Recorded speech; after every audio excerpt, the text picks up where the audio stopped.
السلام علیکم ورحمۃ اللہ وبرکاتہ۔ نحمدہ و نصلی علی رسولہ الکریم، اما بعد، فاعوذ باللہ من الشیطان الرجیم، بسم اللہ الرحمن الرحیم۔ رب اشرح لی صدری ویسر لی امری واحلل عقدۃ من لسانی یفقہوا قولی واجعل لی وزیرا من اہلی۔ اللہم الہمنا رشدا واعذنا من شرور انفسنا، اللہم ارنا الحق حقا وارزقنا اتباعہ، اللہم ارنا الباطل باطلا وارزقنا اجتنابہ، رب یسر ولا تعسر وتمم بالخیر وبک نستعین، آمین۔ سورہ کہف مکی صورت ہے، ترتیب کے اعتبار سے 18ویں نمبر پر، نزول اعتبار سے 69 نمبر پر آنے والی صورت ہے۔ اس میں 110 آیات اور 12 رکوع ہیں۔ کہف کا مطلب ہے کسی پہاڑی کی کھو جو کھلی اور کشادہ بھی ہو، اور اگر تنگ ہوگی تو اسے غار کہتے ہیں۔ اس صورت میں فکر آخرت کو اجاگر کیا گیا ہے اور اس صورت کا مضمون جھنجھوڑ کر رکھ دینے والا ہے، دنیا کی محبت نکالنے اور آخرت کی فکر کرنے کی طرف مائل کرنے والی صورت ہے۔ مشرکین مکہ آخرت کے عقیدے کو مان نہیں رہے تھے، تو ان کو سورہ کہف کے ذریعے سے آخرت کی فکر کی طرف مائل کیا گیا کہ شاید اس طرح وہ آپ صلی اللہ علیہ وسلم کی مخالفت سے باز آ جائیں۔ چونکہ مکہ کا آخری دور ہے اور آپ صلی اللہ علیہ وسلم کی مخالفت میں مشرکین مکہ بہت تیز ہو رہے ہیں، ہر ہیلا ہر باز مار رہے ہیں، اور سب سے زیادہ وہی چاہتے تھے کہ آپ صلی اللہ علیہ وسلم کو ڈیفیم کیا جائے۔ آپ کو بدنام کرنا ان کا مقصد تھا اور آپ کی رسالت کو خلاف ثابت کرنا تھا۔ تو حضرت سورہ یوسف سے پہلے بھی ہم نے دیکھا کہ پہلے کتاب کے پاس جاتے تھے، ان کی الہامی کتابوں سے سنتے تھے، پوچھتے تھے، اور ان کا اس غرض سے پوچھتے تھے، نبی پاک صلی اللہ علیہ وسلم چونکہ امی ہیں تو اس بنیاد پر ان سوالوں کے جواب نہ دے پائیں گے جو اہل کتاب کی کتابوں میں لکھی ہوئی موجود ہیں، لیکن اللہ تعالیٰ نے وحی کے ذریعے سے ان سوالوں کے جوابات بھی دیے اور نبی پاک صلی اللہ علیہ وسلم کی نبوت اور صداقت کو بھی ثابت کر دیا اور آپ صلی اللہ علیہ وسلم کو تسلی بھی دی۔ 3 سوال تھے جو آپ سے پوچھے گئے تھے کہ اصحاب کہف کون تھے، حضرت خضر کا واقعہ کیا تھا، اور ذوالقرنین کی حقیقت کیا تھی۔ اب آپ صلی اللہ علیہ وسلم کا طریقہ یہ تھا کہ جن سوالوں کے جواب آپ کے پاس نہیں ہوتے تھے، آپ وحی کا انتظار کرتے، تو آپ صلی اللہ علیہ وسلم نے بشری کمزوری کی بنا پر یہ تو کہہ دیا کہ کل جواب دوں گا، لیکن آپ انشاءاللہ کہنا بھول گئے، تو وحی کا سلسلہ کچھ دنوں کے لیے آپ سے روک لیا گیا۔ اب اور یہ روکا کیوں گیا؟ اس میں آپ صلی اللہ علیہ وسلم کی بھی تربیت تھی اور ہمیں بھی بتانا مقصود تھا کہ کسی بھی کام کا ارادہ کریں تو انشاءاللہ ضرور کہہ لیا کریں۔ پھر کچھ دنوں بعد وہی نازل کر کے ان تمام سوالوں کے جوابات دے دیے گئے۔ چونکہ موت اور آخرت کی تیاری کرنے والے ہی دور اندیش ہیں اور ہوشیار ہیں، تو کون زیادہ دور اندیش ہے؟ جو موت کو بہت زیادہ یاد کرتا ہے، موت کی زیادہ تیاری کرتا ہے، تو ایسے ہی لوگ دانش مند اور ہوشیار ہوتے ہیں، انہیں دنیا کی زندگی میں بھی عزت حاصل ہوتی ہے، آخرت میں بھی انہیں اعزاز و اکرام سے نوازا جائے گا۔ تو دنیا کی مثال آخرت کے مقابلے میں بالکل ایسی ہے جیسے تم میں سے کوئی ایک انگلی دریا میں ڈال کر نکالے اور پھر دیکھے کتنا پانی اس کی انگلی پر لگا رہ گیا ہے۔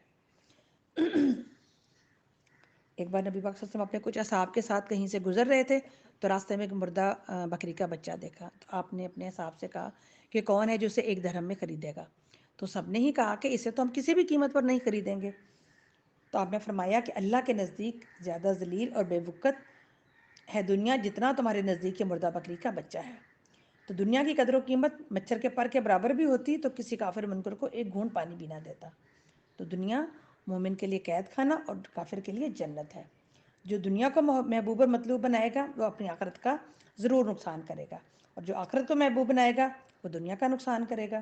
لیکن فنا ہو جانے والی دنیا کے مقابلے میں باقی رہ جانے والی آخرت کو اختیار کرو۔ آپ صلی اللہ علیہ وآلہ وسلم نے فرمایا اس صورت کی ابتدائی 3 آیات پڑھتا رہے وہ فتنہ دجال سے محفوظ رہے گا۔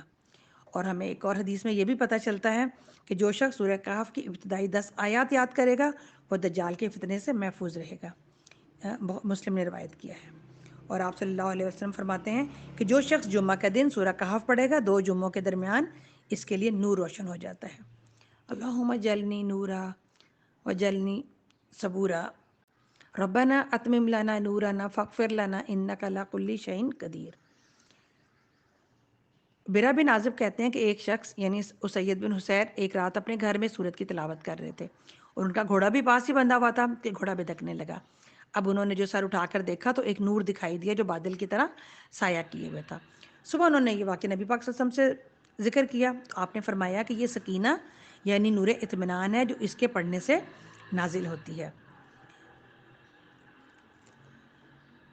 اور جو شخص سورہ کہف کو روزانہ پڑھے گا اسے زمین اور آسمان تک نور دے گا.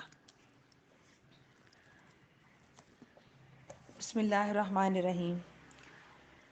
الحمد للہ الذی انزل علی عبدہ الکتاب ولم یجعل لہ عوجا. الحمدللہ، تمام تعریف اللہ کے لیے ہے. تو الحمدللہ ایک کلمہ ہے اور افضل کلمہ ہے. 5 صورتیں اسی کلمے سے شروع ہوتی ہیں. ہر 7ویں صورت قرآن پاک کی ترتیب کے اعتبار سے ہر 7ویں صورت الحمدللہ سے شروع ہوتی ہے. اور قرآن پاک میں یہ کلمہ 38 بار آیا ہے. الحمدللہ کا مطلب ہے صبر و شکر کرنا، ذکر کرنا اور تکبر کی نفی کرنا. اس کتاب میں کوئی کجی کوئی ٹیڑھ نہیں ہے. اس کے ذریعے بشارت اور تنذیر ہے. بشارت کس کے لیے ہے؟ نیک عمل کرنے والوں کے لیے. اور ڈراوا ان کے لیے ہے جو نافرمانی کرنے والے ہیں، اللہ کے ساتھ شریک ٹھہرانے والے ہیں اور اللہ پر افطرا باندھنے والے ہیں.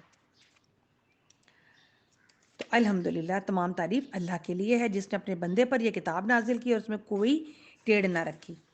ٹھیک ٹھیک سیدھی بات بتانے والی یہ کتاب ہے تاکہ وہ لوگوں کو اللہ کے راستے سخت عذاب سے خبردار کر دے اور ایمان لا کر نیک عمل کرنے والوں کو خوشخبری دے کہ ان کے لیے اچھا اجر ہے جس میں وہ ہمیشہ رہیں گے، اور ان لوگوں کو ڈراوے دے جو کہتے ہیں اللہ نے کسی کو بیٹا بنا لیا ہے. اس بات کا انہیں کوئی علم ہے اور نہ ان کے باپ دادا کو تھا. بڑی بات ہے جو ان کے منہ سے نکلتی ہے اور وہ محض جھوٹ بکتے ہیں. فلا اللہ کا باخع نفسک علی آثارہم. اچھا تو اے محمد صلی اللہ علیہ وآلہ وسلم تم ان کے پیچھے غم کے مارے اپنی جان کھو دینے والے ہو، اور اگر یہ اس تعلیم پر ایمان نہ لائیں. تو آپ دیکھیں کہ یہاں نبی پاک صلی اللہ علیہ وسلم کی فکروں کا پیمانہ بتایا جا رہا ہے کہ وہ ایمان نہیں لا رہے اور آپ اس فکر میں گھلے جا رہے ہیں. اور ہم دیکھیں کہ ہماری فکروں کا پیمانہ کیا ہے. ہمیں گھر، لباس، جائیداد، انہی چیزوں کی فکر پڑی رہتی ہے سارا وقت. اور آپ صلی اللہ علیہ وسلم کی فکروں کا پیمانہ کہ میری قوم ایمان لا نہیں رہی، کفر کے اندھیروں میں دلدلوں میں بھٹکتے پھر رہے ہیں یہ لوگ. تو جوانی میں غم عشق اور شادی کے بعد غم روزگار. تو زندگی کے 4 دن تو ایسے ہی گزر گئے کہ 4 دن مانگ کر لائے تھے مستعار کے، 2 آرزو میں کٹ گئے، 2 انتظار میں. تو یہ ہماری فکروں کے پیمانے ہیں. تو ہمیں اس سے یہ سبق ملتا ہے کہ کیا ہم بھی دوسروں کی ہدایت کے لیے دعا کرتے ہیں؟ کیا ہم بھی دوسروں کے لیے اتنے ہی فکر مند ہیں جتنے نبی پاک صلی اللہ علیہ وسلم اپنی امت کے لیے تھے؟ تو جتنا بھی علم آپ کے پاس ہے ہمیں چاہیے کہ ہم اپنا وہ علم اپنے آس پاس کے لوگوں میں بانٹیں. واقعہ یہ ہے کہ جو کچھ سر و سامان بھی زمین پر ہے اس کو ہم نے زمین کی زینت بنایا ہے اور آزمائش بنایا ہے. کس کے لیے؟ ان لوگوں کے لیے کہ ان کو آزمائیں ان میں کون بہتر عمل کرنے والا ہے. آخرکار اس سب کو ہم ایک چٹیل میدان بنا دینے والے ہیں. کیا تم سمجھتے ہو کہ غار اور قطبے والے ہماری کوئی بڑی عجیب نشانیوں میں سے تھے؟ اب دیکھیں اس صورت کا اصل مضمون ایک تو فکر آخرت ہے، دوسرا مال اور دجال کا فتنہ ہے. اور اس فتنے میں سب سے زیادہ عورتیں پھنسیں گی. تو مال کا غلط استعمال دونوں جہانوں میں بربادی کا ذریعہ بنے گا. اللہ تعالی ہمیں سے بچنے کی توفیق عطا فرمائے. تو جب وہ چند نوجوان غار میں پناہ گزین ہوئے اور انہوں نے کہا اے پروردگار ربنا آتنا من لدنک رحمتا وہیئ لنا من امرنا رشدا، کہ اے ہمارے پروردگار ہم کو اپنی خاص رحمت سے نواز اور ہمارا معاملہ درست کر دے. تو ہم نے انہیں اسی غار میں تھپک کر سالہ سال کے لیے گہری نیند سلا دیا اور پھر ہم نے انہیں اٹھایا تاکہ انہیں ان کے 2 گروہوں میں سے کون اپنی مدت قیام کا ٹھیک شمار کرتا ہے بتایا جا سکے. تو دوسرا سبق ہمیں یہ ملتا ہے کہ دین کے لیے، دین پر قائم رہنے کے لیے وہ نوجوان اپنا گھر چھوڑ کر غار میں چلے گئے تھے اپنے دین کو، اپنے ایمان کو بچانے کے لیے. تو سب سے قیمتی چیز، سب سے قیمتی دولت دین ہے اور اسے بچانا لازم ہے. اللہ تعالی ہمیں اپنے دین اور اپنے ایمان کی حفاظت کرنے کی توفیق عطا فرمائے. تو اس آیات کی تفسیر جاننے سے پہلے ہم اس اصحاب کہف کا واقعہ سن لیتے ہیں کیا ہوا تھا. اس وقت عیسائیت کا دورہ تھا مگر 2 گروپ بن گئے تھے. ایک آخرت کا انکار کرتے تھے اور دوسرا آخرت کے بارے میں تذبذب کا شکار تھے. تو اس وقت کے عیسائی بادشاہ نے اللہ تعالیٰ سے دعا کی کہ کوئی ایسی نشانی دکھا دے کہ لوگ آخرت میں دوبارہ جی اٹھنے کے قائل ہو جائیں. اللہ تعالیٰ نے ان کی دعا قبول کی اور اصحاب کہف کو لمبی نیند سے جگا دیا. اب جب وہ غار میں چھپے تھے اس وقت ایک بت پرست بادشاہ دقیانوس کی حکومت تھی، جو بت پرستی اختیار کرنے سے انکار کرتا تھا یہ اسے قتل کروا دیتا تھا۔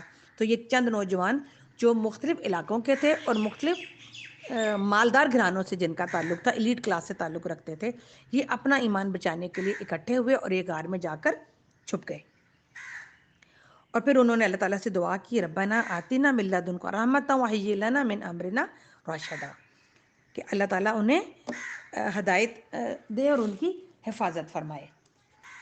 اب جب حضرت عیسیٰ اٹھا لیے گئے اس دنیا سے، تو عیسائیوں کا حال خراب سے خراب تر ہوتا چلا گیا اور وہ بت پرستی میں مبتلا ہو گئے، اور جو ان کا بادشاہ تھا دقیانوس وہ بہت زیادہ ظالم تھا، بت پرست تھا، اور جو انکار کرتا تھا وہ اسے قتل کر دیتا تھا۔ تو یہ لوگ اپنا ایمان بچانے کے لیے اس کے دربار سے نکلے اور قریب ایک غار تھا اس میں جا کر یہ چھپ گئے اور سو گئے۔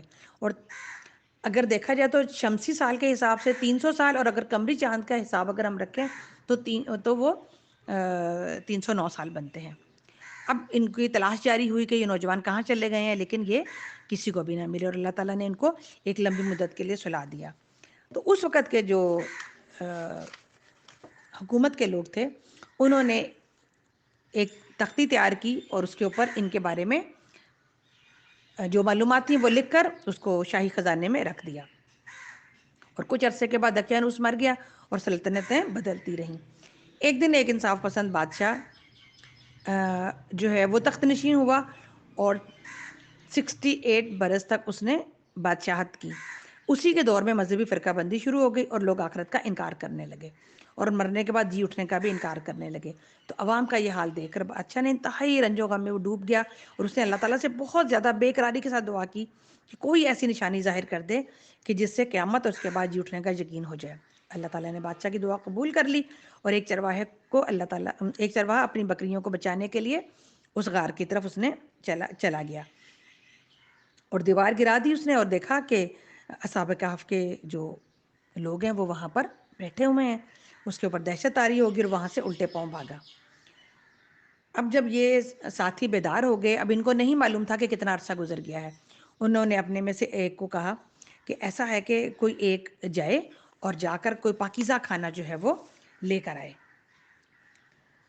اب جب وہ باہر گیا تو حالات بالکل بدلے ہوئے تھے، اور جب اس کے لباس دیکھ کر لوگ پریشان ہوئے، اور جب اس نے وہ سکہ دیا کھانا لینے کے لیے تو انہوں نے سمجھا کہ کوئی مدفون خزانہ اس نوجوان کے ہاتھ لگا ہے، اور یہ اس کو لے کر بازار میں آ گیا۔ اب اس شخص کو انہوں نے حکام کے حوالے کر دیا۔ اب پوچھنے پر اس نوجوان نے کہا کہ اس کے پاس تو کوئی خزانہ نہیں ہے۔ تو انہوں نے بتایا کہ اس سکے کو تو ختم ہوئے برسوں بیت گئے ہیں اور تم تو ابھی نوجوان ہو۔ پھر اس نے ان کو بتایا، اور اس نے کہا کہ ٹھیک ہے چلو میرے ساتھ غار میں چلو۔ اب جب اس نوجوان کو آنے میں ذرا دیر لگی تو ان کے ساتھیوں نے سمجھ لیا کہ وہ گرفتار ہو گیا ہوگا، اور وہ پھر انہوں نے بہت اخلاص کے ساتھ اس کے لیے دعائیں مانگنی شروع کر دیں۔ اب وہاں اس طرح بات جو تھی وہ حکام بالا تک پہنچ گئی۔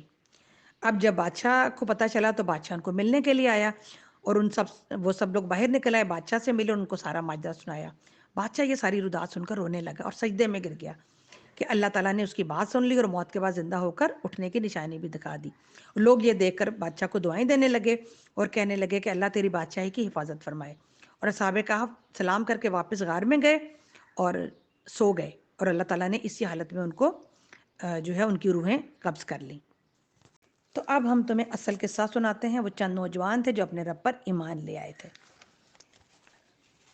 اور کہا ہم نے تو ان کو جب ایمان لائے تو ان کو کیا ملا؟ ان کو ہدایت میں ترقی بخشی، یعنی اضافہ ہوا ان کے ایمان میں۔ اللہ تعالیٰ ہمیں بھی اپنے ایمان میں اضافے کی توفیق عطا فرمائے، ہمیں ہدایت دے کہ ہم آگے بڑھ سکیں اس میں۔ ہم نے ان کے دل اس وقت مضبوط کر دیے جب وہ اٹھے اور انہوں نے اعلان کر دیا ہمارا رب تو بس وہی ہے جو آسمانوں اور زمین کا رب ہے۔ تو دیکھیں ہمیں اصول کیا مل رہا ہے یہاں سے، کہ جب سچے دل سے ایمان لے آئے، اس کے اوپر ڈٹ گئے، جم گئے، تو اللہ تعالیٰ نے ان کی ہدایت میں اضافہ کیا، ان کو توفیق بخشی، اور حق پر اور صداقت پر ان کو ثابت قدم رکھا، اور اپنے آپ کو خطرے میں ڈال لینا انہوں نے گوارا کر لیا تھا، مگر باطل کے آگے سر نہ جھکا۔ تو ہمیں بھی یہی اصول ملتا ہے کہ حق بات کے اوپر ڈٹ جائیں، جم جائیں، اور پھر اس کے نتیجے کی پرواہ نہ کریں بلکہ اللہ کے اوپر چھوڑ دیں۔ تو انہوں نے کہا کہ جو آسمان اور زمین کا رب ہے ہم اسے چھوڑ کر کسی دوسرے معبود کو نہ پکاریں گے، اور اگر ہم ایسا کریں گے تو بالکل بے جا بات کریں گے۔ پھر انہوں نے آپس میں ایک دوسرے سے کہا کہ یہ ہماری قوم تو رب کائنات کو چھوڑ کر دوسرے خدا بنا بیٹھی ہے، یہ لوگ ان کے معبود ہونے پر کوئی واضح دلیل کیوں نہیں لاتے؟ آخر اس شخص سے بڑا ظالم اور کون ہو سکتا ہے جو اللہ پر جھوٹ باندھے؟ اب جب کہ تم ان میں سے اور ان کے معبودان غیر اللہ سے بے تعلق ہو چکے ہو تو چلو، مطلب جب آپ کا وہاں ایمان کے ساتھ گزارا ہی نہیں ہے تو پھر کیا کرنا چاہیے؟ پھر ہجرت کر لینی چاہیے۔ اور یہ ہجرت رہبانیت نہیں تھی، انہوں نے اللہ کی خاطر ان لوگوں سے جو ہے وہ دور ہو گئے تھے، اور اپنے ایمان بچانے کے لیے انہوں نے غار میں پناہ لی تھی۔ تو انہوں نے کہا اب فلاں غار میں چل کر پناہ لو، تمہارا رب تم پر اپنی رحمت کا دامن وسیع کرے گا اور تمہارے لیے سر و سامان مہیا کر دے گا۔ تو انہیں غار میں دیکھتے تو تمہیں یوں نظر آتا کہ جب سورج نکلتا ہے تو ان کے غار کو چھوڑ کر دائیں جانب چڑھ جاتا ہے، اور جب غروب ہوتا ہے تو ان سے بچ کر بائیں جانب اتر جاتا ہے، اور وہ ہیں غار کے اندر ایک وسیع جگہ میں پڑے ہوئے ہیں۔ اب دیکھیں اللہ تعالیٰ نے ان کو ٹھکانہ بھی دیا، اور سورج سے دھوپ چھاؤں سے ان کی حفاظت بھی کی، سردی گرمی سے بھی ان کو بچا کر رکھا۔ تو جو بھی اللہ کی راہ میں ہجرت کرے گا اللہ تعالیٰ اسے ایسے ہی کشادہ ٹھکانہ عطا فرمائے گا۔ تو اللہ تعالیٰ نے دین کے کام کرنے والوں کی ذمہ داری اپنے سر لی ہوئی ہے۔ تو مجاہد فی سبیل اللہ جو اللہ کی راہ میں جہاد کرتے ہیں ان کی ذمہ داری اللہ کے سر ہے، کیونکہ جب کوئی اللہ کی محبت کو دنیا کی محبت پر غالب کر دیتا ہے تو اللہ اسے غنی کر دیتا ہے، اور دنیا پھر خود اس کے پاس آتی ہے، اور اگر وہ دنیا کی محبت اس کے اوپر غالب آ جائے تو پھر بندہ دنیا کے پیچھے بھاگتا رہتا ہے، اور اللہ تعالیٰ اسے بھی غیر اہم کاموں میں الجھا دیتا ہے۔ اللہ تعالیٰ ہمیں غیر اہم سے اہم کی طرف ہجرت کرنے کی توفیق عطا فرمائے۔ سب اپنے اپنے کاموں کا جائزہ لیں کہ ہم کتنے غیر اہم کاموں میں اپنا وقت برباد کرتے ہیں، کیونکہ حدیث قدسی ہے کہ اے میرے بندے ایک تیری چاہت ہے اور ایک میری، اگر تم وہ چاہو گے جو میری چاہت ہے تو میں تمہیں وہ بھی دوں گا جو تم چاہتے ہو، اور اگر تم وہ چاہو گے جو تمہاری چاہت ہے تو ہوگا تو پھر وہی جو میں چاہتا ہوں۔ تو اللہ تعالیٰ ہمیں اللہ کی چاہتوں کے مطابق زندگی گزارنے کی توفیق عطا فرمائے۔ تو یہ غار کی وسیع جگہ میں پڑے ہوئے تھے، اور یہ اللہ کی نشانیوں میں سے ایک ہے۔ جس کو اللہ ہدایت دے دے وہی ہدایت پانے والا ہے، اور جس سے اللہ بھٹکا دے اس کے لیے تم کوئی ولی مرشد نہیں پا سکتے۔ اب بھٹکا دے تو بات سمجھ میں آتی ہے، کیسے بھٹکا دے؟ یعنی روزے فرض ہیں لیکن میں گرمی برداشت نہیں کر سکتی، پردہ فرض ہے لیکن ماحول مجھے ایسا کرنے سے منع کرتا ہے، زکوٰۃ فرض ہے لیکن گورنمنٹ کے اتنے ٹیکس ہیں ان کے ساتھ زکوٰۃ ادا کرنا تو بہت مشکل کام ہے، نماز فرض ہے مگر مصروفیات بہت زیادہ ہیں، ٹائم ہی نہیں ملتا۔ تو اس طرح سے ہم بھٹکتے ہیں، ہمارے پاس سارے احکامات ہیں اللہ تعالیٰ کے لیکن ہم ان کے اوپر عمل ہی نہیں کرنا چاہتے۔ تو اللہ تعالیٰ فرما رہے ہیں تم انہیں دیکھ کر یہ سمجھ جاتے ہیں کہ وہ جاگ رہے ہیں حالانکہ وہ سو رہے تھے، ہم انہیں دائیں بائیں کروٹیں بدلاتے رہے۔ اور یہ کروٹیں کیوں بدلواتے رہے؟ کیونکہ اگر وہ ایک ہی کروٹ پر پڑے رہتے تو ان کو بیڈ سور ہو جاتے، تو کروٹ اس لیے بدلوائی کہ اگر کوئی ان کو جھانک کر دیکھ بھی لے تو وہ سمجھے کہ یہ زندہ ہے۔ تو اللہ تعالیٰ اسی طرح حفاظت کرتا ہے، جو اللہ کی راہ میں جم جاتا ہے ڈٹ جاتا ہے اللہ تعالیٰ اس کو چھوڑتا نہیں ہے۔ پھر اللہ نے کیا کیا؟ ان کا کتا ان کا محافظ بنا کر ان کے دھانے پر ہاتھ پھیلائے بیٹھا ہوا تھا، اگر تم کہیں جھانک کر انہیں دیکھتے تو الٹے پاؤں بھاگ کھڑے ہوتے، اور تم پر ان کے نظارے سے دہشت بیٹھ جاتی۔ اور اسی عجیب کرشمے سے ہم نے انہیں اٹھا بٹھایا تاکہ ذرا آپس میں پوچھ گچھ کریں۔ ان میں سے ایک نے پوچھا کہو کتنی دیر اس حال میں رہے؟ دوسروں نے کہا شاید دن بھر یا اس سے بھی کچھ کم۔ پھر وہ بولے اللہ ہی بہتر جانتا ہے کہ ہمارا کتنا وقت اس حالت میں گزرا۔ اب دیکھیں انہوں نے بیکار اور لا یعنی باتوں میں بحث میں الجھ کر وقت ضائع نہیں کر، انہوں نے کہا اللہ ہی بہتر جانتا ہے۔ انہوں نے کہا چلو جی اب مستقبل کی فکر کرو، اپنے میں سے کسی کو چاندی کا سکہ دے کر بھیجیں اور وہ دیکھے کہ سب سے اچھا کھانا کہاں سے ملتا ہے۔ دیکھیں مومن تھے نا، تو مومن نفاست پسند ہوتا ہے، انہیں حلال کھانے کی فکر تھی، انہوں نے کہا اچھا کھانا پاکیزہ کھانا دیکھ کر لائے۔ کہا کہ وہ وہاں سے کچھ کھانے کے لیے لائے، چاہے کہ ذرا ہوشیاری سے کام کرے، ایسا نہ ہو کہ وہ کسی کو ہمارے یہاں ہونے کی خبر کر بیٹھے، اگر کہیں ان کا ہاتھ ہم پر پڑ گیا تو بس سنسار ہی کر ڈالیں گے۔ تو کیوں ہوشیاری سے جانے کو کہا تھا؟ کہ ان کو شک تھا کہ کہیں کوئی ان کو پہچان نہ لے اور ان کو مار نہ دے، اور اگر ایسا ہوا تو کہہ رہے ہیں یا پھر زبردستی ہمیں اپنی ملت میں واپس لے جائے، اور اگر ایسا ہوا تو ہم کبھی فلاح نہ پا سکیں گے۔ دیکھیں وہ اپنے ایمان کی حفاظت کر رہے ہیں، آخرت کی بھی ان کو فکر ہے کہ اگر ہم اپنے ایمان سے پھر جاتے ہیں تو پھر ہم آخرت میں کامیاب نہیں ہو سکیں گے۔ تو اسی طرح ہم نے اہل شہر کو ان کے حال پر مطلع کیا تاکہ لوگ جان لیں کہ اللہ کا وعدہ سچا ہے۔ اور یہ کہ قیامت کی گھڑی بے شک آ کر رہے گی۔ تو اللہ تعالیٰ بتا رہا ہے کہ اسی طرح میں قیامت کے دن بھی سب کو اٹھا کر کھڑا کر دوں گا۔ مگر ذرا خیال کرو، جب سوچنے کی اصل بات یہ تھی، اس وقت وہ آپس میں اس بات پر جھگڑ رہے تھے کہ نصاب کہف کے ساتھ کیا کیا جائے۔ کچھ لوگوں نے کہا کہ ان پر ایک دیوار چن دو، اور ان کا رب ہی ان کے معاملے کو بہتر جانتا ہے۔ مگر جو لوگ ان کے معاملات پر غالب تھے، انہوں نے کہا نہیں، ہم تو اس پر ایک عبادت گاہ بنائیں گے۔ تو یہ عبادت گاہ بنائیں گے نا، یہ ایک شیطانی نسخہ ہے، اور یہ ایسی باتیں شیطان سکھاتا ہے۔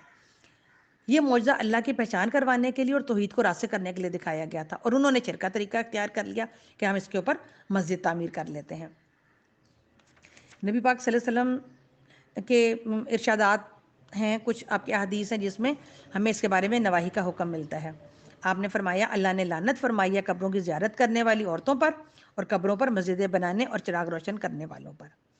اور مسلم میں فرمایا کہ خبردار رہو، اگر تم میں سے پہلے لوگ اپنے انبیاء کی قبروں کو عبادت گاہ بنا لیتے تھے تو میں تمہیں اس حرکت سے منع کرتا ہوں۔ احمد، بخاری اور مسلم نسائی میں بھی فرمایا کہ اللہ تعالیٰ نے لعنت فرمائی یہود اور نصارہ پر۔ کیوں لعنت فرمائی؟ کہ انہوں نے اپنے انبیاء کی قبروں کو عبادت گاہ بنا لیا تھا۔ ان کا حال یہ تھا کہ اگر ان میں سے کوئی مرد صالح ہوتا تو اس کے مرنے کے بعد اس کی قبر پر مسجدیں بناتے اور اس کی تصویریں تیار کرتے تھے، اور قیامت کے روز یہ بدترین مخلوق میں سے ہوں گے۔ بالکل ایسا ہی ہے نا، جیسے آج ہم نے داتا دربار، بہشتی دروازہ اور اس طرح کی بہت ساری چیزیں جو ہیں وہ دین میں شامل کر لی ہیں۔ اللہ تعالیٰ ہمیں دین کی صحیح سمجھ اور فہم عطا فرمائے۔ تو کچھ لوگ کہیں گے کہ وہ 3 تھے اور چوتھا ان کا کتا تھا، اور کچھ کہہ دیں گے کہ 5 تھے اور چھٹا ان کا کتا تھا۔ یہ سب بے تکی ہانکتے ہیں۔ کچھ اور لوگ کہتے ہیں کہ 7 تھے اور 8واں ان کا کتا تھا۔ تو ان کی تعداد کتنی تھی، اس ڈیڑھ میں پڑھنے کی بجائے ہمیں ان کے رویے پر غور کرنا ہے کہ وہ کیا کرتے تھے۔ انہوں نے کہا کہ میرا رب ہی بہتر جانتا ہے کہ وہ کتنے تھے، کم ہی لوگ ان کی صحیح تعداد جانتے ہیں۔ بس تم سرسری بات سے آگے بڑھ کر ان کی تعداد کے معاملے میں لوگوں سے بحث نہ کرو، اور ان کے متعلق کسی سے کچھ نہ پوچھو۔ آپ صلی اللہ علیہ وسلم فرمایا کہ ایسی باتیں جن سے نہ ایمان بڑھتا ہو اور نہ عمل میں فرق پڑتا ہو، تو ان باتوں کی ٹور کرید میں جانا ضروری نہیں ہے، اور جن باتوں سے ہدایت کا تعلق ہی نہیں ہے تو اس کی بحث میں بھی نہ پڑھو، کیونکہ اس سے شیطان کی راہیں کھلتی ہیں۔ تو آپ نے فرمایا آدمی کے اسلام کا حسن یہ ہے کہ وہ ہر اس چیز کو چھوڑ دے جس سے اس کا مطلب نہ ہو، یعنی بے مقصد سوالات کو چھوڑ دے۔ اسے ترمذی نے روایت کیا ہے۔ اور دیکھو، کسی چیز کے بارے میں کبھی یہ نہ کہا کرو کہ میں یہ کل کروں گا، چونکہ آپ صلی اللہ علیہ وسلم انشاءاللہ کہنا بھول گئے تھے تو اللہ تعالیٰ نے آپ کی اصلاح کی تھی۔ ہمیں اصول یہ پتہ چل رہا ہے کہ ہر کام کے کرنے سے پہلے انشاءاللہ کہیں۔ اس رویے کی آپ کی بھی اصلاح کی گئی تھی، اور اس کے ذریعے سے ہمیں بھی بتایا گیا تھا۔ تو اصل میں تو سمجھانا مقصود تھا، اور گرینڈ اصول ہمیں کیا مل رہا ہے کہ ہر کام کے شروع کرنے سے پہلے انشاءاللہ کہنا ہے، اور اللہ یہ کہ اللہ چاہے۔ اگر بھولے سے ایسی بات زبان سے نکل جائے تو فوراً اپنے رب کو یاد کرو اور کہو، امید ہے میرا رب اس معاملے میں رشد سے قریب تر بات کی طرف میری رہنمائی فرما دے گا۔ اور وہ اپنے غار میں 300 سال رہے، اور کچھ لوگوں کے مدت شمار میں 9 سال اور بڑھ گئی، یعنی اگر قمری سال کا حساب لگائیں تو 309 سال بنتے ہیں۔ تم کہو اللہ ان کے قیام کی مدت زیادہ جانتا ہے، آسمانوں اور زمین کے سب پوشیدہ احوال اسی کو معلوم ہے۔ کیا خوب ہے کہ وہ دیکھنے والا اور سننے والا ہے۔ زمین اور آسمان کی مخلوقات کا کوئی خبرگیر اس کے سوا نہیں، اور اپنی حکومت میں کسی کو شریک نہیں کرتا۔ اے نبی صلی اللہ علیہ وآلہ وسلم، تمہارے رب کی کتاب میں جو کچھ تم پر وحی کیا گیا، جوں کا توں سنا دو، کوئی فرمودات کو بدل دینے کا مجاز نہیں، اور اگر تم اس کی خاطر رد و بدل کرو گے تو اس سے بچ کر بھاگنے کے لیے کوئی جائے پناہ نہ پاؤ گے۔ دیکھیں، نبی پاک صلی اللہ علیہ وسلم کو کہا جا رہا ہے کہ جوں کا توں پیغام پہنچا دو، تو یہ پیغام ہر قاری قرآن کے لیے ہے، یہ حکم بھی ہے اور پیغام بھی ہے۔ بلغوا ما انزل الیک من ربک، تو قرآن کا پیغام ایز اٹ از پہنچانا ہے، سارے کا سارا، بنا تغیر تبدل کے، کوئی بات چھپائے بغیر، کوئی حکم چھپائے بغیر اللہ کا پیغام پہنچانا ہے۔ اور اگر کوئی چھپائے گا، ایسا کرے گا، تو اس کا انجام کیا ہوگا کہ وہ پھر کہیں کوئی اس کو جائے پناہ نہیں ملے گی۔ تو دین کی دعوت بلا تفریق ہر ایک کو دینی ہے، امیر ہو، غریب ہو، چھوٹا ہو، بڑا ہو۔ تو جو احکامات سن کر لبیک کہتا ہے، چاہے وہ نچلے طبقے کا ہو، اس کے ساتھ حقارت سے پیش نہیں آنا۔ اسد رائی ایک چرواہا تھا، جب اس نے اسلام قبول کیا، آپ کے پیغام پر لبیک کہا، تو اس نے آپ سے پوچھا تھا کہ اب آپ میرے ساتھ کیا معاملہ کریں گے؟ تو آپ نے فرمایا تھا بہترین معاملہ کریں گے۔ تو ہمیں اصول یہ مل رہا ہے کہ قرآن کی تعلیمات سب تک پہنچانی ہے، دین کی دعوت سب کو دینی ہے، اور جو بھی قبول کر لے اس کے لیے ہدایت کی دعا بھی کرنی ہے۔ تو آپ نے فرمایا کہ اپنے دل کو ان لوگوں کی میت پر مطمئن کرو جو رب کی رضا کے طلبگار بن کر صبح و شام اسے پکارتے ہیں۔ چونکہ نفس غلامی سے بچنے کا طریقہ یہ ہے نا کہ ہم اللہ کی غلامی اختیار کر لیں، تو دوستی کا اور محبت کا معیار بتایا جا رہا ہے کہ ان سے دوستی نہ کریں جو اللہ کے سوا کسی اور کی اطاعت کرتے ہیں، جن کے دل اللہ کی یاد سے غافل ہے اور خواہش نفس کی وہ پیروی کرتے ہیں، ان لوگوں کے ساتھ اٹھے بیٹھے جو صبح و شام اللہ تعالیٰ کا ذکر کرتے ہیں اور اللہ کو راضی کرنے کی فکر میں رہتے ہیں۔ تو تم ان سے ہرگز نگاہ نہ پھیرو۔ جب تم دنیا کی زندگی پسند کرتے ہو، کسی ایسے شخص کی اطاعت نہ کرو جس کے دل کو ہم نے اپنی یاد سے غافل کر دیا، جس نے اپنی خواہش نفس کی پیروی اختیار کر لی اور جس کا طریقہ کار افراد اور تفرید پر مبنی تھا۔ صاف کہہ دو کہ یہ حق ہے تمہارے رب کی طرف سے، اب جس کا جی چاہے مان لے، جس کا جی چاہے انکار کر دے۔ تو ان لوگوں کو کاپی نہ کرنا جو اپنی خواہشات نفس کے پیچھے پھرتے ہیں، بلکہ من پسند رب پسند کام کرنے ہیں اور ان لوگوں کی پیروی نہیں کرنی۔ اللہ بار بار کہہ رہا ہے کہ ایسے لوگوں کی پیروی نہ کرو۔ ہم نے انکار کرنے والے ظالموں کے لیے آگ تیار کر رکھی ہے جس کی لپٹیں انہیں گھیرے میں لے چکی ہیں۔ ہاں، اگر وہ پانی مانگیں گے تو ایسے پانی سے ان کی تواضع کی جائے گی جو تیل کی تلچھٹ جیسا ہوگا اور ان کا منہ بھون ڈالے گا۔ دیکھیں، فکر آخرت کا تصور سمجھانے کے لیے یہاں پر اب جہنم کا نظارہ بیان کیا جا رہا ہے۔ ربنا اصرف عنا عذاب جہنم ان عذابها کان غراما انہا سات مستقرا و مقاما۔ اللہ، تیرے احکامات جو ہمیں سنائے جائیں، ہم تک پہنچائے جائیں، ان پر ایمان اور عمل کی توفیق عطا فرمانا اور اس بدترین انجام سے ہمیں بچنے کی فکر سکھا دے۔ تو بدترین پینے کی چیز اور بہت بری آرامگاہ ہے، رہے وہ لوگ جو مان لیں اور نیک عمل کریں تو یقیناً ہم نیکوکار لوگوں کا اجر ضائع نہیں کیا کرتے۔ ان کے لیے سدا بہار جنتیں ہیں۔ اب یہاں اللہ تعالیٰ جنت کا ذکر کر رہے ہیں، انعامات کا ذکر کر رہے ہیں کہ ان کے نیچے نہریں بہ رہی ہوں گی، وہاں وہ سونے کے کنگنوں سے آراستہ کیے جائیں گے، باریک ریشم اور اطلس اور دیبا کے سبز کپڑے پہنیں گے، اونچی اونچی مسندوں پر تکیے لگا کر بیٹھیں گے، بہترین اجر اور اعلیٰ درجے کی قیام ہوگی۔ اے محمد صلی اللہ علیہ وسلم، ان کے سامنے ایک مثال پیش کر دو کہ دو شخص تھے، یہ دو ہمسائے تھے، دو لوگ تھے، ان کے دو باغ تھے، لیکن دونوں باغ اللہ تعالیٰ نے ایک ہی شخص کو دے دیے تھے، ایک کو دیا تھا اور ایک کو محروم کر دیا تھا۔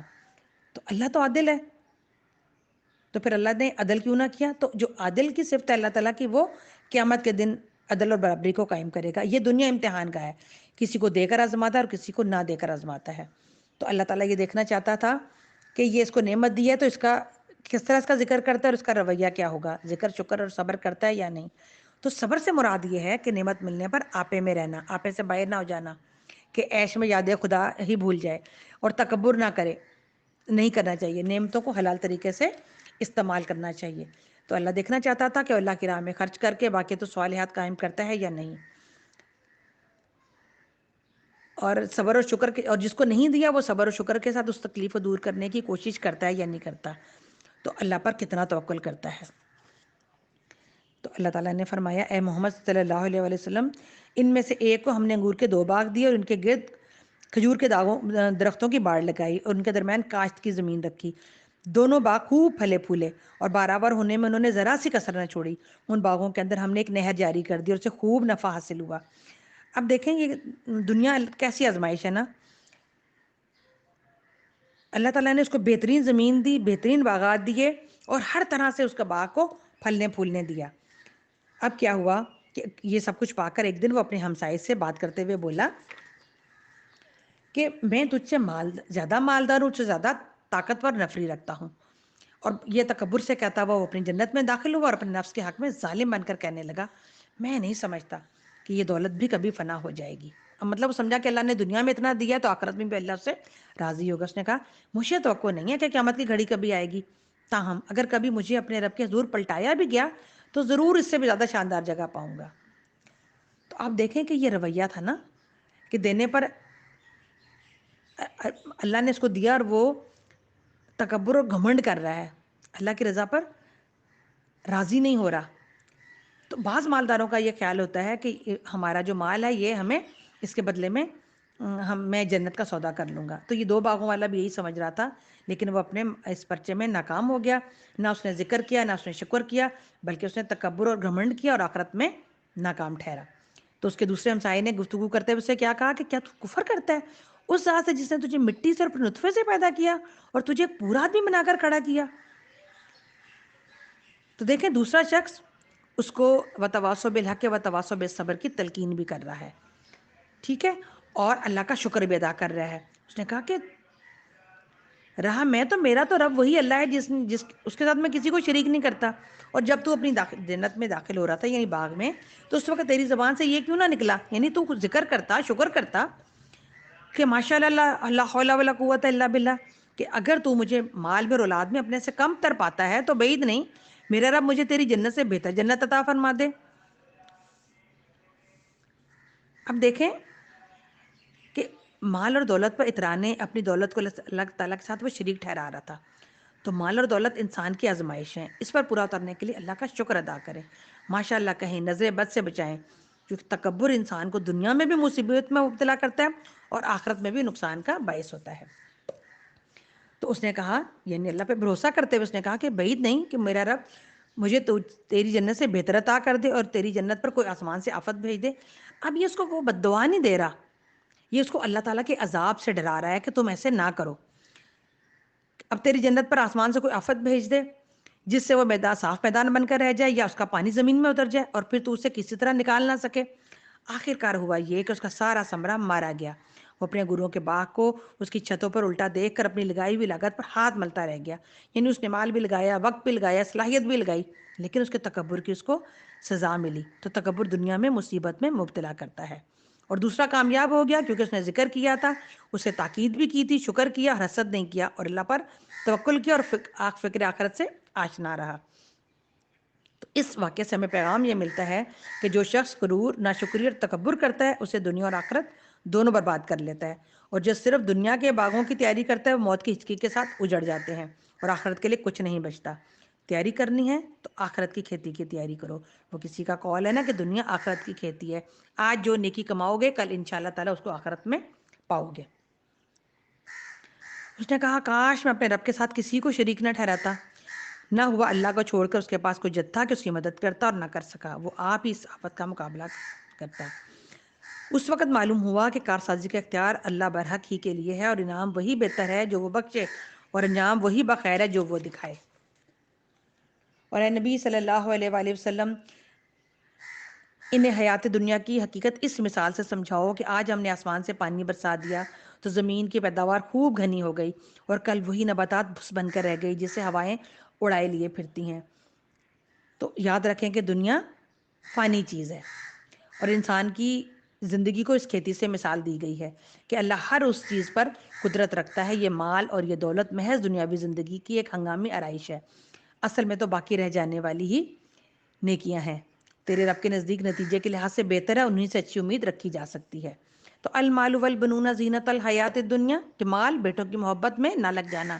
اصل کام یہ ہے کہ اولاد کو صالح بنا لو, مال کو آخرت کے لیے خرچ کرو, اولاد میں لگ کر آخرت کی فکر کو نہ بلا دینا.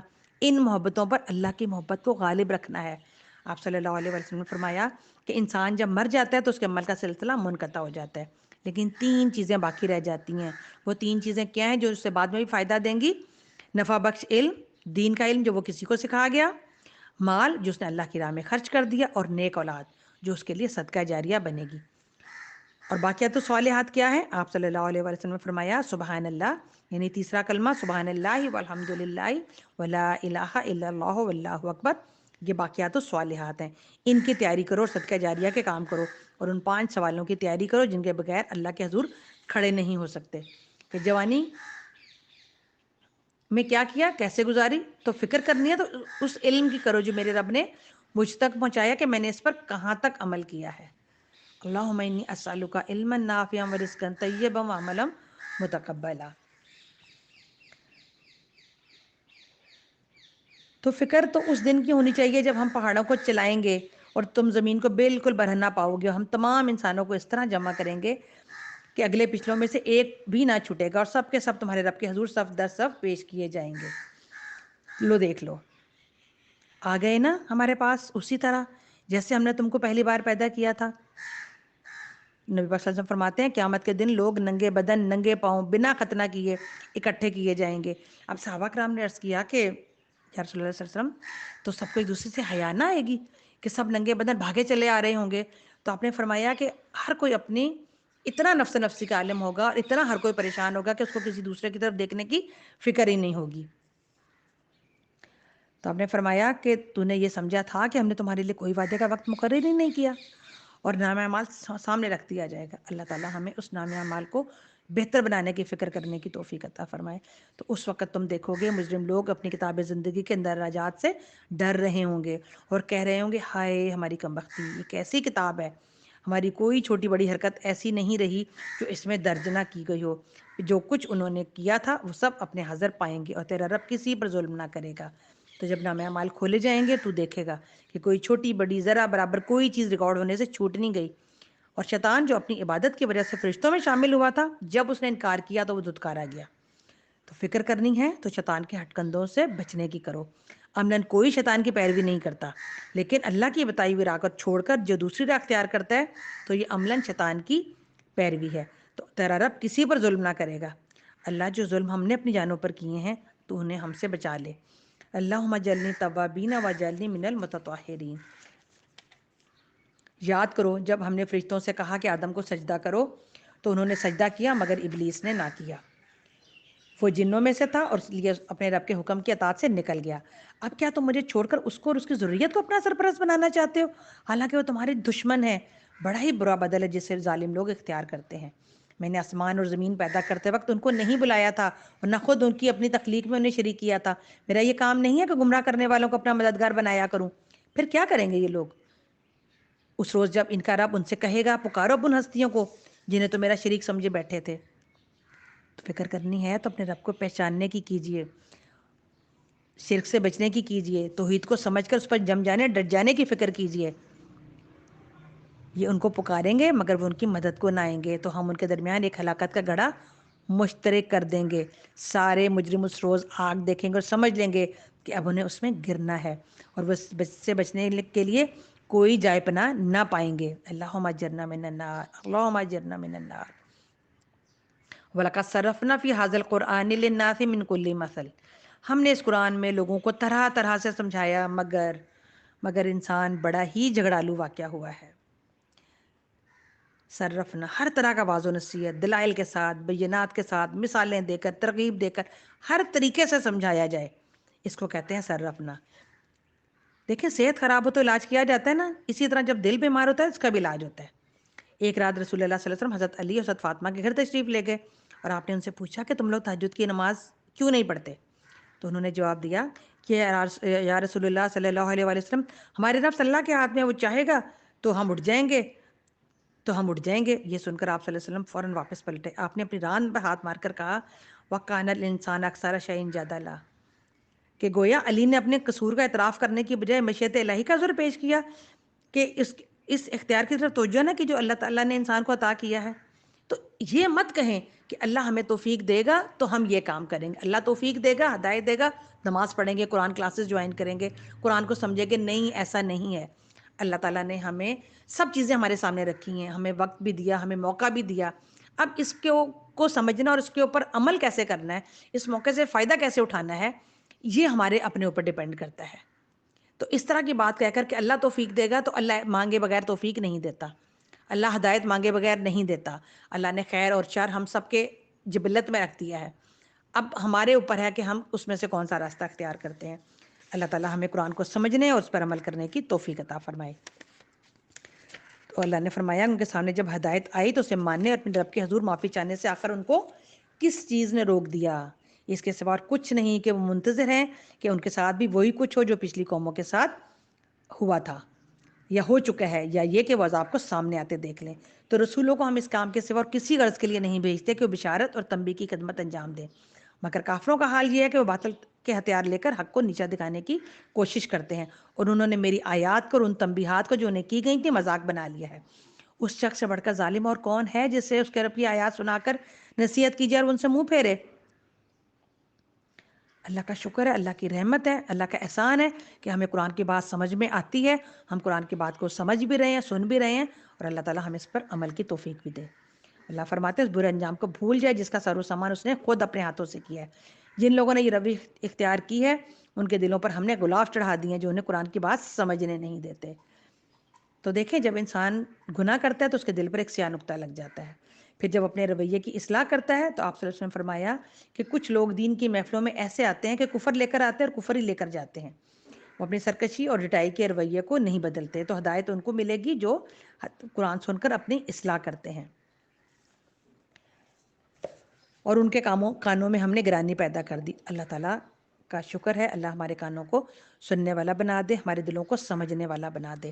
تم انہیں ہدایت کی طرف کتنا ہی بلاؤ، وہ اس حالت میں کبھی ہدایت نہ پائیں گے۔ تو ہدایت حاصل کرنے کے لیے اپنے رویے کی اصلاح کرنا ضروری ہے۔ تو جو ہدایت لینا چاہیں گے اللہ تعالیٰ انہیں ہدایت دیں گے، اور یاد رکھیں کہ جو ہدایت کے راستے پر پلٹ آتا ہے اللہ تعالیٰ اس کے پچھلے تمام کبیرہ صغیرہ گناہوں کو معاف کر دیتا ہے، اور اس کے بعد ہدایت ملنے کے بعد اب اگر اس کو کوشش کرنی چاہیے کہ وہ پچھلے گناہوں کو، پچھلی کوتاہیوں کو نہ دہرائے۔ تیرا رب بڑا درگزر کرنے والا اور رحیم ہے، اور تو ان کے کرتوتوں پر انہیں پکڑنا چاہتا تو جلدی عذاب بھیج دیتا، مگر ان کے لیے وعدے کا ایک وقت مقرر ہے، اور اس سے بچ کر بھاگ نکلنے کی وہ کوئی راہ نہ پائیں گے۔ تو اللہ تعالیٰ نے جو وقت مقرر کر رکھا ہے وہ اسی کو اسی وقت کے اوپر ہماری موت آئے گی، اور اسی وقت وہ عذاب آئے گا۔ اللہ تعالیٰ ہمیں اس وقت کے آنے سے پہلے کلمہ کے مطابق زندگی گزارنے کی توفیق عطا فرمائے۔ اللہ تعالیٰ ہم سب پر اپنا رحم اور اپنا کرم فرمائے۔ تو یہ عذاب رسیدہ بستیاں ہیں، تمہارے سامنے موجود ہیں، انہوں نے جب ظلم کیا تو ہم نے انہیں ہلاک کر دیا، اور ان میں سے ہر ایک کی ہلاکت کے لیے ہم نے وقت مقرر کر رکھا ہے۔ سبحانک اللہم و بحمدک، اشہد ان لا الہ الا انت، استغفرک و اتوب الیک۔ السلام علیکم ورحمۃ اللہ وبرکاتہ۔